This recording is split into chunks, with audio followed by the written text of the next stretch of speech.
নমস্কার, দেখছেন নিউজ 18 বাংলা। আপনাদের সঙ্গে রয়েছি আমি পায়েল। শুরু করছি কলকাতায় শুরুতেই নজর রাখবো গুজব সংক্রমণের থেকে। গুজবের রোগ এবার পৌঁছলো হাওড়ার জগাছায়। রাস্তায় নামলে কেউ না কি হামলা চালাচ্ছে, এমনই গুজবের জেরে দিনভর চরম উত্তেজনা। হামলাকারীদের খুঁজতে লাঠি বাঁশ নিয়ে রাস্তায় স্থানীয় বাসিন্দারা। আগুন লাগানো হলো জঙ্গলে। নিরাপত্তায় মুড়ে ফেলা হয়েছে এলাকা।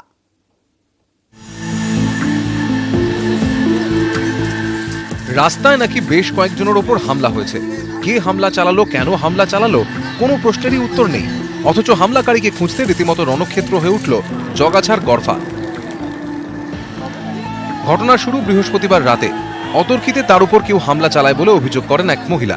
তবে হামলাকারীকে তিনি চিনতে পারেননি। স্থানীয় আরো এক বাসিন্দা বলছেন তারও নাকি একই অভিজ্ঞতা হয়েছে। हम देखे हैं और कोई नहीं देखे। 5:30 बजे। हाँ, पूरा अजीब सा दिखाई दे रहा है। और नाखून इतना बड़ा बड़ा है, नाखून बहुत बड़ा बड़ा, आपको बहुत मारा, मेरा पैर पूरा फूल गया है। দুজনেরই দাবি হামলা চালিয়ে পাশের একটি অভিজাত আবাসনে ঢুকে পড়ে হামলাকারী। যদিও সিসিটিভিতে কিছুই ধরা পড়েনি। এরপরই ওই আবাসনে জোর করে ঢোকার চেষ্টা করেন কিছু মানুষ। নিরাপত্তা কর্মীরা বাধা দিলে পরিস্থিতি নিয়ন্ত্রণের বাইরে চলে যাওয়ার উপক্রম হয়। আবাসনে ঢুকতে না পেরে পথ অবরোধ করেন বিক্ষোভকারীরা। অবস্থা সামাল দিতে উদ্যোগী হন রাজ্য মন্ত্রিসভার 2 সদস্য রাজীব বন্দ্যোপাধ্যায় ও অরূপ রায়।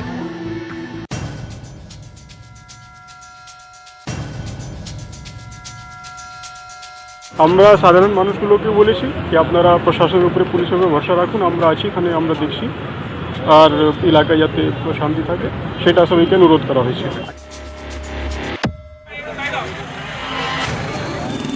তারপরেও শান্ত হয়নি উত্তেজিত জনতা। লাঠি বাঁশ হাতে রাস্তায় নেমে পড়েন মানুষ। পার্শ্ববর্তী জঙ্গলে আগুন লাগিয়ে দেয় উত্তেজিত জনতা। রাজ্যের অন্যান্য জায়গার মতো জগাছার ঘটনাও চোখে আঙুল দিয়ে দেখিয়ে দিল গুজবের পরিণতি কতটা মারাত্মক হতে পারে। গ্রামের ভিতরে হামলা চালিয়ে জঙ্গল ও পাঁচিল টপকে তারা চলে আসছে এই আবাসনেই। এই আবাসনেই লুকিয়ে রয়েছে হামলাকারীরা। এই আবাসনের ভিতরে ঢুকে তল্লাশি চালাতে চায় গ্রামবাসীরা। সেখানেই মূলত সমস্যা হয় পুলিশের সঙ্গে। এরপর রাস্তা অবরোধ, তারপরে পুলিশি মৃদু লাঠিচার্জ। গ্রামবাসীদের বুঝিয়ে তাদেরকে গ্রামে পাঠানো হয়েছে। তবে এই সমস্যা থেকে কবে দূর হবে এটা কিন্তু এখন প্রশ্নচিহ্নই রয়ে গেল। ক্যামেরায় জ্যোতির্ময়ের সঙ্গে দেবাশিস চক্রবর্তী, নিউজ 18 বাংলা, হাওড়া। থমথমে হাওড়ার জগাছার গড়ফা। নতুন করে হামলার অভিযোগ না থাকলেও গতকাল রাতে এক ভবঘুরে মহিলাকে ঘিরে উত্তেজনা ছড়ায়। গতকাল রাতে উত্তেজনা ছড়িয়েছে, জগাছা থানার পুলিশ তাকে উদ্ধার করেছে।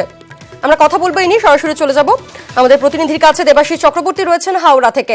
দেবাশিস, আবারও একবার এই ধরনের গুজবে কান দিয়ে উত্তেজনা তৈরি হলো, সেক্ষেত্রে আজ সকাল থেকে ঠিক কি পরিস্থিতি রয়েছে এবং পুলিশ প্রশাসনের কি ভূমিকা নজরে আসছে সকাল থেকে?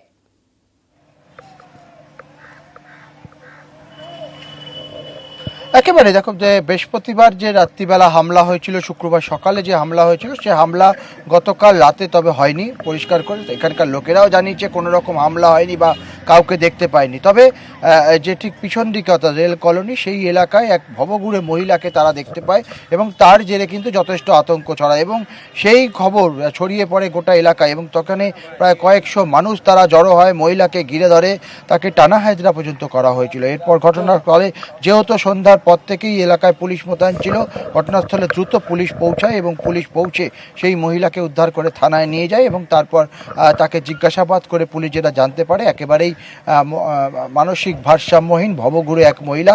তিনি প্রতিদিনের মতো সেখানেই ঘুরে বেড়াচ্ছিল এবং মূলত যে গুজব, সেই গুজবের আতঙ্ক কিন্তু এখন গোটা গ্রাম ছেয়েছে। দেখো, আমি পরিষ্কার করে এখন সকাল প্রায় 11টা বাজছে। সেই জায়গায় যত মানুষের থাকা দরকার সেভাবে কেউ থাকছে না, ঘরের দরজা বন্ধ করে। আতঙ্কের পরিবেশটা কিন্তু রয়েছেই। মূলত পুলিশের তরফ থেকে যেটা জানানো হয়েছিল গতকাল, যে এলাকায় পুলিশ পিকেটের সাথে সাথে মাইকিং এবং সচেতনতা করা হবে মানুষজনকে, কিন্তু সেই সচেতনতার কিন্তু যে মাইকিং প্রচার, সেই প্রচার কিন্তু সকাল থেকে নজরে পড়েনি। পুলিশ রয়েছে, পুলিশ টহল দিচ্ছে, র্যাব পার্টি রয়েছে, তারা টহল দিচ্ছে। মানুষ আশ্বস্ত হচ্ছে পুলিশের এই নিরাপত্তায়। তবে তবে একেবারেই যে প্রচার চালানোর কথা, যে সচেতনতা করার কথা ছিল, সেটি কিন্তু পুলিশের তরফ থেকে আসেনি এবং মূলত এলাকার যে বয়োজ্যেষ্ঠ বা মধ্যবয়সী যুবকরা রয়েছে তাদের তরফ থেকে কিন্তু বেশি গুজবটা ছড়াচ্ছে।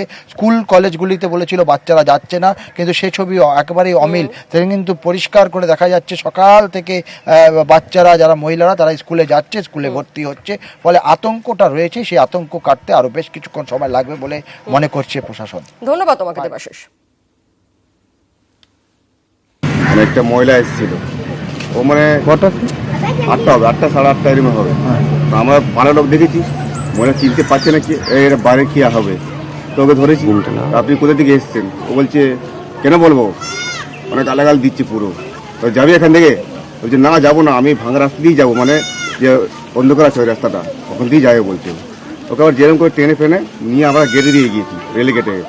পুলিশকে ফোন করেছি, আমি সেটা পুলিশ এসছে, ওকে আবার তুলে নিয়ে চলে যাবে। পুলিশ তো সারা রাত গার্ড আছে, কতটা শান্তি লাগছে? ভালো লেগেছে। কালকে আরামে ঘুম করেছে পাড়ার লোক সব। আমরা চাই সবাই শান্তি ভাবে থাকতে পারে, আমাদের বাচ্চাগুলো শান্তিভাবে থাকতে পারে।